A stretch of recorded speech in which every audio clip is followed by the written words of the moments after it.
لوگ اپنی ہی بیویوں سے زنا کریں گے۔ 1400 سال بعد حضور صلی اللہ علیہ وسلم کا فرمان آج سچ ثابت ہو گیا۔ بسم اللہ الرحمن الرحیم۔ ناظرین، اسلامی معاشرے کی پاکیزہ بقا اور ہر مسلمان کی عزت نفس اور روح کی طہارت باقی رکھنا اور عورت سے نسب کے لوگوں کو ملاوٹ کی گندگی سے محفوظ رکھنا زنا کے حرام ہونے کی حکمت ہے۔ طبرانی کی ایک صحیح روایت ہے کہ نبی کریم صلی اللہ علیہ وسلم نے فرمایا، روزانہ آدھی رات کے وقت آسمان کے دروازے کھول دیے جاتے ہیں اور ایک پکارنے والا فرشتہ پکارتا ہے کوئی دعا کرنے والا جس کی دعا قبول کی جائے، ہے کوئی سوال کرنے والا جس کا سوال پورا کیا جائے، ہے کوئی مصیبت زدہ جو دعا کرے اس کی مصیبت دور کر دی جائے۔ یعنی آدھی رات کے بعد دعائیں قبول ہونے لگ جاتی ہیں۔ ناظرین، اللہ تبارک و تعالی ہر دعا کرنے والے مسلمان کی دعا قبول فرماتا ہے، سوائے زانیہ کے جو اپنی شرمگاہ کے ذریعے غیر مردوں کو سیراب کرتی ہے۔ زانیہ عورت زنا کے ذریعے مرد کا دل بہلاتی ہے، پھر اس کی دعا قبول نہیں ہوتی۔ زنا کرنے والے لوگ خود اپنے آپ کو اللہ کے عذاب کے مستحق بنا لیتے ہیں۔ حضرت عبداللہ بن عباس رضی اللہ عنہما کہتے ہیں کہ رسول اللہ صلی اللہ علیہ وسلم نے فرمایا، جب کسی بستی میں زنا اور سود عام ہو جائے تو گویا اس بستی کے لوگوں نے اپنے آپ کو اللہ کے عذاب کا مستحق بنا لیا کہ ان پر کسی بھی طرح کا عذاب آ جائے۔ پھر اسی طرح زانی کو دنیا میں بھی اللہ کی طرف سے سزا مل کر رہتی ہے، یعنی ایک ایسا جرم ہے جس کی سزا دنیا میں بھی ملتی ہے۔ حضرت انس رضی اللہ عنہ سے روایت ہے کہ رسول اللہ صلی اللہ علیہ وسلم نے فرمایا، دو گناہ ایسے ہیں جن کی سزا میں جلدی کی جاتی ہے اور دنیا میں ہی دے دی جاتی ہے۔ نمبر 1 زنا، نمبر 2 والدین کی نافرمانی کرنا۔ جو شخص زنا جیسی بیماری میں مبتلا ہو جاتا ہے تو پھر اس کا ایمان اس طرح رخصت ہو جاتا ہے کہ اسے پتہ بھی نہیں چلتا۔ بعض دفعہ زنا جیسے گناہ کو چھپانے کے لیے آدمی جھوٹ پر جھوٹ بولتا چلا جاتا ہے، ایک نہیں کئی جھوٹ بولتا ہے، اور جب کوئی انسان جھوٹ بولتا ہے تو اس کے منہ کی بدبو سے فرشتہ اس سے کئی میل دور چلا جاتا ہے۔ اس انسان سے اللہ تبارک و تعالیٰ کی حفاظت ہٹ جاتی ہے اور وہ شخص ذلیل ہو کر رہتا ہے۔ دنیا میں بھی اس پر طرح طرح کی بیماریاں اور طرح طرح کی مصیبتیں نازل ہوتی ہیں۔ پھر بڑھاپے کی عمر میں زنا کرنا تو اللہ کے غضب اور غصے کو اور بڑھاتا ہے۔ پھر اسی طرح جس بستی میں زنا عام ہو جائے وہاں موتیں بھی بہت ہونے لگتی ہیں، موت کی کثرت ہو جاتی ہے، قتل کی کثرت ہو جاتی ہے۔ پھر اسی طرح کسی بھی غیر حاضر شخص کی بیوی سے زنا کرنے والے شخص پر اللہ تبارک و تعالی قیامت کے روز ان دونوں کو ایک ساتھ مسلط کر دے گا۔ مذہبی کتب میں قیامت کے آنے سے پہلے بہت ساری علامتیں بتائی گئی ہیں، جن میں سب سے پہلی علامت خود نبی کریم صلی اللہ علیہ وسلم کی اس دنیا میں تشریف آوری اور آپ کی وفات ہے۔ پچھلی آسمانی کتابوں میں لکھا ہے کہ حضور صلی اللہ علیہ وسلم وہ آخری نبی ہوں گے جن کی امت پر قیامت قائم ہوگی۔ قیامت آنے سے قبل حضور صلی اللہ علیہ وسلم نے فرمایا کہ اولاد نافرمان ہو جائیں گی، بیٹیاں تک ماں کی نافرمانی کرنے لگیں گی، دوستوں کو اپنا اور باپ کو پرایا سمجھا جانے لگے گا، علم اٹھا لیا جائے گا اور جہالت عام ہو جائے گی۔ دین کا علم لوگ دنیا کمانے کے لیے حاصل کرنے لگیں گے، نالائق لوگ امیر اور حاکم بن جائیں گے، اور ہر قسم کے معاملات وہ عہدے نالائقوں کے سپرد ہو جائیں گے۔ جو جس کام کال اور لائق نہ ہوگا وہ کام اس کے سپرد ہو جائے گا۔ لوگ ظالموں اور برے لوگوں کی تعظیم کرنے لگیں گے کہ یہ ہمیں تکلیف نہ پہنچائے۔ شراب کھلم کھلا پی جانے لگے گی، اعلانیہ طور پر ناچنے والی اور گانے والی عورتیں عام ہو جائیں گی، گانے بجانے کا سامان اور آلات موسیقی بھی عام ہو جائیں گی۔ لوگ امت کے پہلے بزرگوں کو برا بھلا کہنے لگیں گے، جھوٹ عام پھیل جائے گا اور جھوٹ بولنا کمال سمجھا جانے لگے گا، امیر اور حاکم مالک کی دولت کو ذاتی ملکیت سمجھنے لگیں گے، امانت میں خیانت شروع ہو جائے گی، امانت کے طور پر رکھوائی جانے والی چیزوں کو لوگ ذاتی دولت سمجھنے لگیں گے، نیک لوگوں کی جگہ بدکار قسم لوگ اپنی اپنے قبیلے اور علاقے کے سردار بن جائیں گے، شرم و حیا بالکل ختم ہو جائے گی۔ ابھی موجودہ زمانے میں آپ خود دیکھیں، یہ سب علامتیں پوری ہو رہی ہیں، دین پر چلنا اتنا ہی مشکل ہو جائے گا جیسے ہاتھ میں دھاگتا ہوا انگارہ پکڑنے والے کی ہوتی ہے، زکوٰۃ کو لوگ تاوان سمجھنے لگیں گے، مال غنیمت کو اپنا مال سمجھا جانے لگے گا، ماں کی نافرمانی اور بیوی کی فرما برداری شروع ہو جائے گی، عورتیں زیادہ اور مرد کم ہو جائیں گے، یہاں تک کہ ایک مرد 50 عورتوں کا نگراں ہوگا، زناکاری اور بدکاری عام ہو جائے گی، حتیٰ کہ حضور پاک صلی اللہ علیہ وسلم نے فرمایا کہ قیامت کے قریب زمانے میں لوگ اپنی بیویوں کے ساتھ زنا کریں گے۔ اس کی کئی صورتیں ہیں، ایک صورت تو اس کی یہ کہ مرد یا عورت کوئی کفریہ بات بول دے اور نکاح ٹوٹ جائے اور اس کا پتہ بھی نہ ہو کہ نکاح ٹوٹ گیا ہے یا نہیں، اور آج کل تو یہ بات عام ہے، لوگوں کو اس بات کا علم ہی نہیں، بلکہ قاضی ثناء اللہ پانی پتی نے لکھا کہ اگر دو بندے گفتگو کر رہے تھے، ایک نے کہا کہ یہ تو شریعت کی بات ہے اور اگلے نے جواب دیا کہ پرے رکھو شریعت کو، تو وہ آدمی کافر ہو گیا۔ تو ہمیں چاہیے کہ علماء سے پوچھے کہ کلمات کفر کون کون سے، یہ نہ ہو کہ ہم ایسے جملے بولیں اور کفر کا ارتکاب کر رہے ہو، کئی جملے تو بہت عام ہیں، تو ان کا علم حاصل کرنا ضروری ہے کہ کہیں ہم تو اپنی گفتگو میں کوئی ایسی بات نہ کہا جائے کہ اگر نکاح ٹوٹ گیا تو پھر زنا کا گناہ لکھا جا رہا ہے۔ تو فرمایا مرد قریب قیامت میں اپنی بیویوں سے زنا کریں گے، ایک صورت تو یہ کہ یہ کفریہ کلمہ بیوی بولے تو بھی نکاح ٹوٹا اور خاوند بولے تو بھی نکاح ٹوٹا، اور دوسری صورت جسے طلاق کنایہ کہتے ہیں، لفظ تو طلاق والا نہیں بولا بلکہ بات ایسی کر دی کہ مفہوم طلاق والا نکلتا ہے، اس کو کنایہ میں طلاق کہتے ہیں، جیسے غصے میں کہہ دیتے ہیں کہ چلی جا مجھے تیری کوئی ضرورت نہیں، آج کے بعد اس قسم کے الفاظ جس کا نتیجہ یہ نکلے تو میری بیوی نہیں۔ آپ کو اس قسم کے مسائل کی معلومات حاصل کرنی چاہیے، شریعت کا دیگر علم حاصل کرو، ایسا نہ ہو کہ طلاق ہو جائے اور وہ ساتھ رہ رہے ہو اور انہیں کچھ پتہ بھی نہ ہو۔ لیکن آج تو حالات یہ کہ زبان سے طلاق کہہ دیتے ہیں، طلاق بھی ہو جاتی ہے، پتہ ہے دونوں کو، مگر بدنامی ہو جائے گی۔ ایسے میاں بیوی اگر ایک ساتھ رہ رہے ہیں ایک گھر میں یا ایک کمرے میں تو یہ زنا کر رہے ہیں، قربان جائے اس سچے نبی کی مبارک زبان پر 1400 سال پہلے بتا دیا تھا کہ قریب قیامت میں لوگ اپنی بیویوں سے زنا کریں گے۔ چنانچہ حدیث پاک میں ارشاد ہے، رسول اللہ صلی اللہ علیہ وسلم نے فرمایا، جب اہل شام تباہی اور بربادی کا شکار ہو جائیں گے تو پھر تم میں کوئی خیر باقی نہیں رہے گی۔ ناظرین یاد رکھیں، احادیث مبارکہ کی روح سے اہل شام سے امت مسلمہ کا مستقبل وابستہ ہے، اگر ملک شام ایسے ہی برباد ہوتا رہا تو پوری امت مسلمہ کے بھی خیر نہیں، ویسے تو 90% برباد ہو چکا ہے۔ اب جب کہ اس حدیث کے حساب سے عرب ممالک کے سنہرے دور کے خاتمے کی اہم وجہ ملک شام کے موجودہ حالات ہیں، گویا نبی پاک صلی اللہ علیہ وسلم کی ایک اور پیش گوئی کی علامت ظاہر ہو رہی ہے یا ہو چکی ہے۔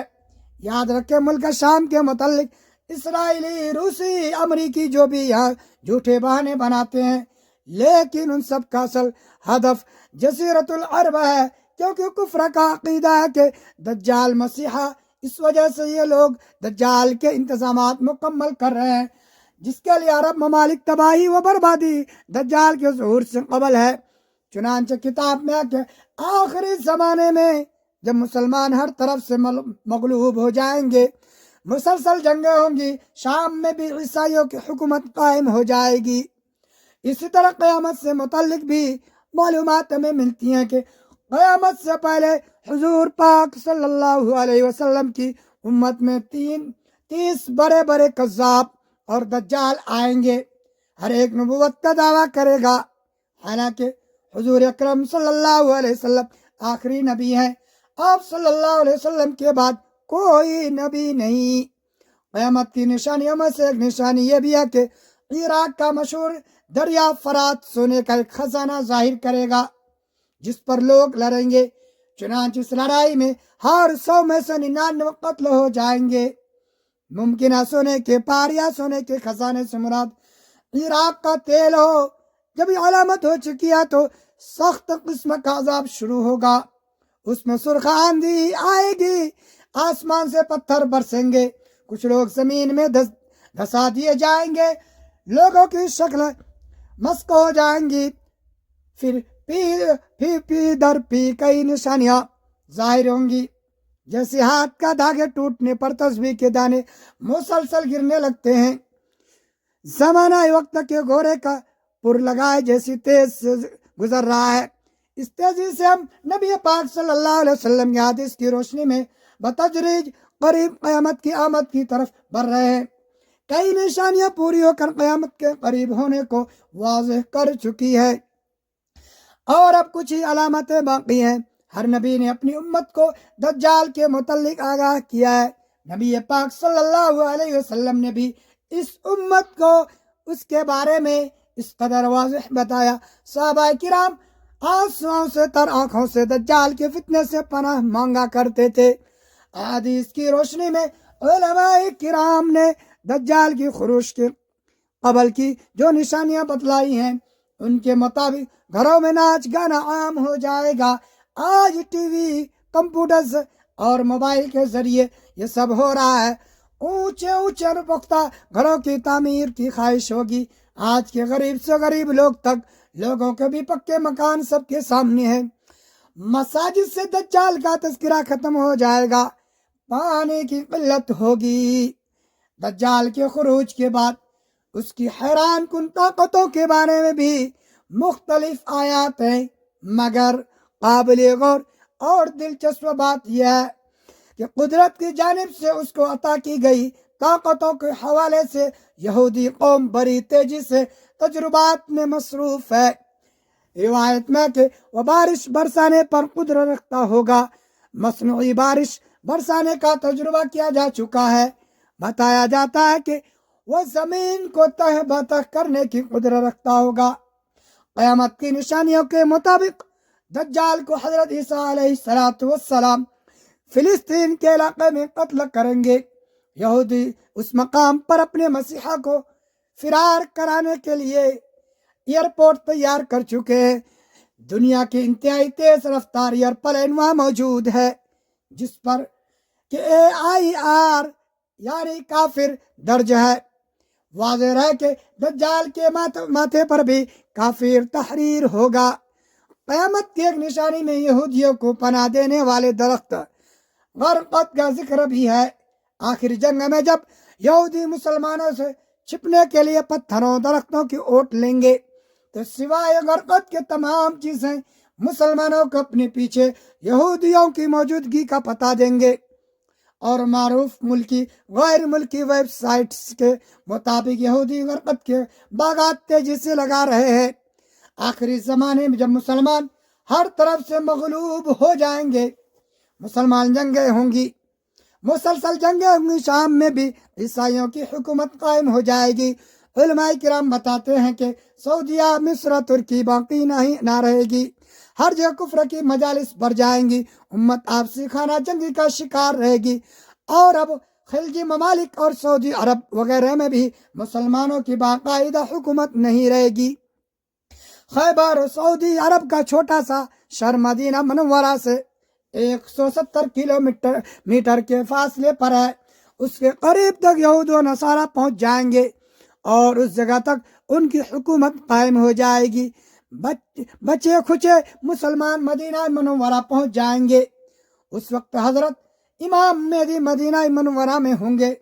مشرق وسطیٰ کی حالات کو خصوصاً مسلمان اور ساری زندگی کے حالات کو دیکھتے ہوئے صاف نظر آتا ہے کہ دنیا ہلاکتوں کی جانب بڑھ رہی ہے۔